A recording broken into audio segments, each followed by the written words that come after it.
Assalamu alaikum wa rahmatullahi wa barakatuh. Chers frères et sœurs de la Ummah, bienvenue sur votre chaîne Al-Kabir.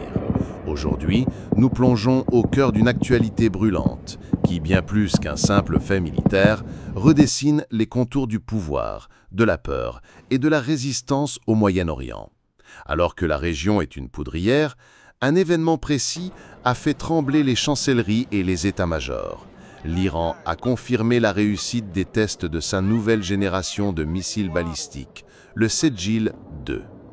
Ce nom, qui signifie argile cuite en référence aux pierres envoyées par les oiseaux dans la Soulat al-Fil, n'est pas anodin. Il est porteur d'une charge symbolique et stratégique immense. Est-ce une simple démonstration de force ou le début d'une nouvelle ère où l'équilibre de la terreur change de camp? Qu'est-ce que cette technologie change concrètement sur le terrain? Pourquoi le dôme de fer israélien, autrefois présenté comme invincible, est-il aujourd'hui menacé? Et surtout, quel regard, en tant que musulmans, devons-nous porter sur cette escalade où la fierté de la résistance se mêle à la crainte d'une guerre dévastatrice? Accrochez-vous, car l'analyse qui suit va bien au-delà des dépêches d'agence. Nous allons décortiquer l'arme, la doctrine et la dimension spirituelle de ce tournant majeur. Pour comprendre l'onde de choc, il faut d'abord comprendre l'arme. Le Sedjil 2 n'est pas une simple évolution, c'est une révolution pour l'arsenal iranien. Pendant des décennies, l'Iran s'est appuyé sur des missiles comme la série des Shahab, dérivés de technologies nord-coréennes et russes. Leur principal défaut, ils utilisaient du carburant liquide. Le carburant liquide est corrosif, instable et nécessite des heures, parfois des jours de préparation sur une rampe de lancement fixe. Ces installations sont des cibles faciles pour des frappes préventives ennemies. L'ennemi a le temps de les repérer, de les viser et de les détruire avant même que le missile ne soit prêt. Le Sedjil 2 balaie tout cela. Il est le fruit d'un programme national et utilise une technologie bien plus avancée, le carburant solide. Les implications sont colossales. La rapidité, un missile à carburant solide est prêt au lancement en quelques minutes, il n'y a plus de longues et périlleuses phases de ravitaillement. La fenêtre d'opportunité pour une frappe préventive ennemie se réduit de plusieurs heures à une poignée de minutes, rendant la détection quasi impossible. La mobilité. Le Sedjil 2 est conçu pour être tiré depuis des lanceurs mobiles, TELEL, Transporteur Erector Launcher. Ces camions peuvent se cacher dans des tunnels, des forêts, des entrepôts, se déplacer constamment, tirer et disparaître. Ils sont le cauchemar des services de renseignement. On ne peut pas bombarder ce qu'on ne peut pas trouver. La portée et la vitesse. Avec une portée confirmée de plus de 2000 à 2500 km, le Sedjil 2 peut frapper n'importe quel point en Israël, mais aussi les bases américaines en Irak, au Qatar, à Bahreïn, et même atteindre certaines parties de l'Europe du Sud-Est. Il atteint une vitesse supersonique durant sa phase de rentrée atmosphérique, filant à plus de Mach 12, environ 15 000 km/h. Cette vitesse extrême rend l'interception extraordinairement complexe. Le Sedjil 2 n'est donc plus une arme de riposte, c'est une arme de première frappe potentielle, un outil de dissuasion crédible qui change fondamentalement la posture stratégique de l'Iran. Face à cette menace, Israël a longtemps communiqué sur l'infaillibilité de son bouclier multicouche. Le dôme de fer pour les roquettes à courte portée, la fronde de David pour les menaces à moyenne portée, et les systèmes Arrow 2 et 3 pour les missiles balistiques à longue portée, comme le Sedjil. Sur le papier, c'est la défense la plus sophistiquée au monde.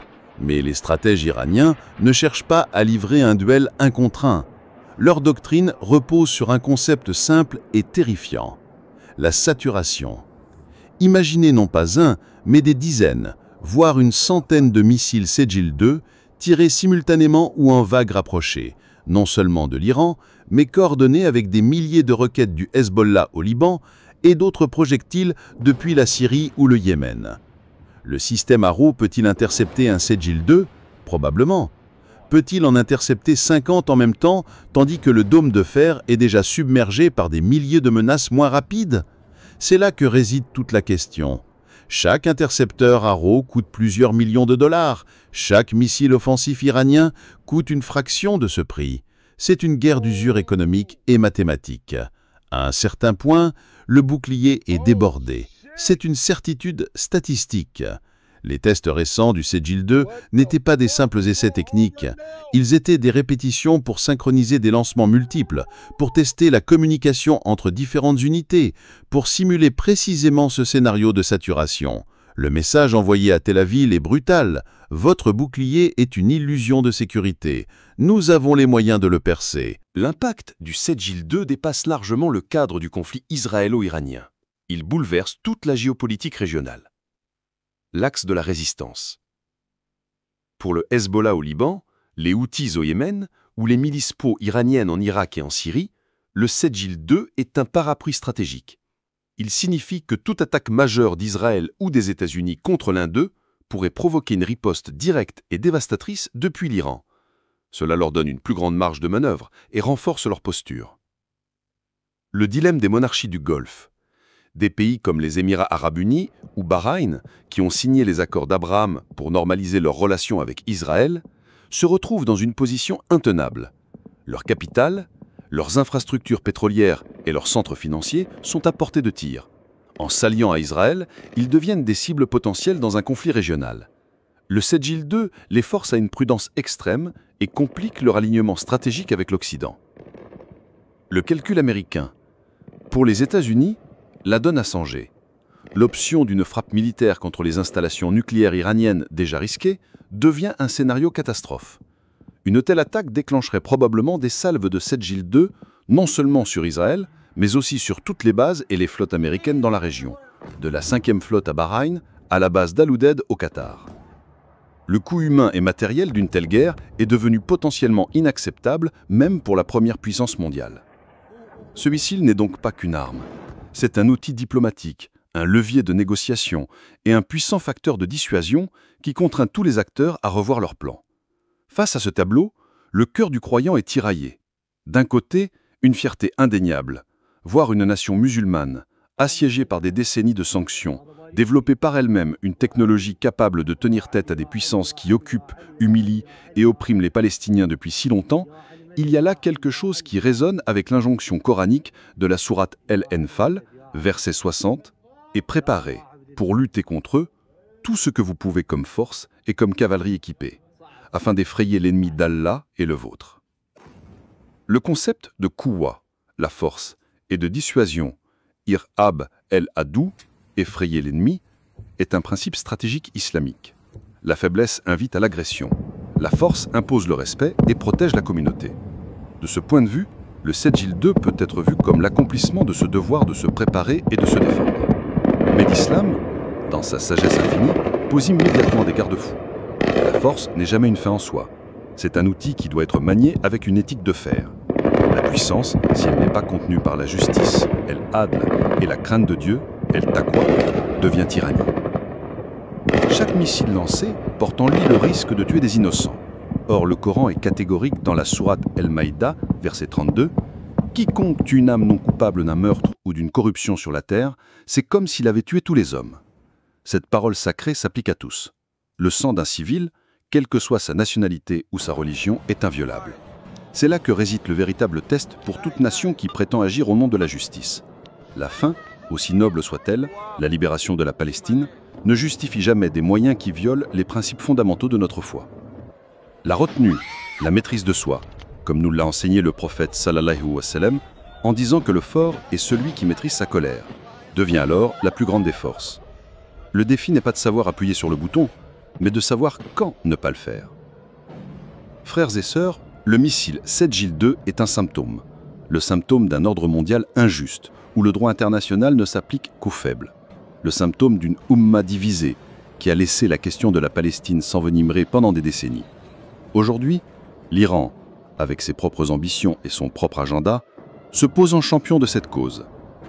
Cela provoque des réactions complexes, souvent teintées de considérations sectaires, chiites contre sunnites, qui sont un poison pour notre communauté. Mais la souffrance des Palestiniens, elle, n'est ni chiite ni sunnite. Elle est humaine et elle est musulmane. Notre devoir en tant que croyants n'est pas d'applaudir aveuglément la force, ni de la condamner par principe. Notre devoir est de revenir au fondement.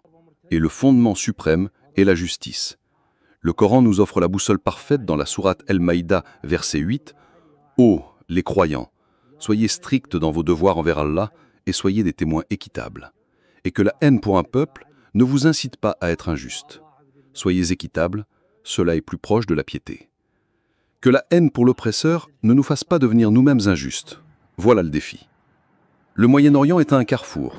L'ère de la supériorité militaire incontestée d'Israël est peut-être terminée, mais ce qui la remplacera dépend de nous. Sera-t-elle une nouvelle ère de guerre apocalyptique ou l'opportunité de forger un nouvel équilibre basé sur le respect mutuel et le droit des peuples à l'autodétermination? Prions pour la protection des innocents, où qu'ils soient. Œuvrons pour l'unité de notre Oumma sur la base de la justice et non des nationalismes ou des sectarismes. Et demandons à Allah de guider les dirigeants, de leur accorder la sagesse de préférer la paix juste à la gloire destructrice. Le chemin est long et périlleux, mais notre espoir en Allah est infini. N'oubliez pas de partager cette analyse si vous la jugez pertinente, de vous abonner à Al-Kabir pour soutenir un contenu indépendant et de continuer à nourrir votre esprit et votre foi. Wassalamu alaikum wa rahmatullahi wa barakatuh.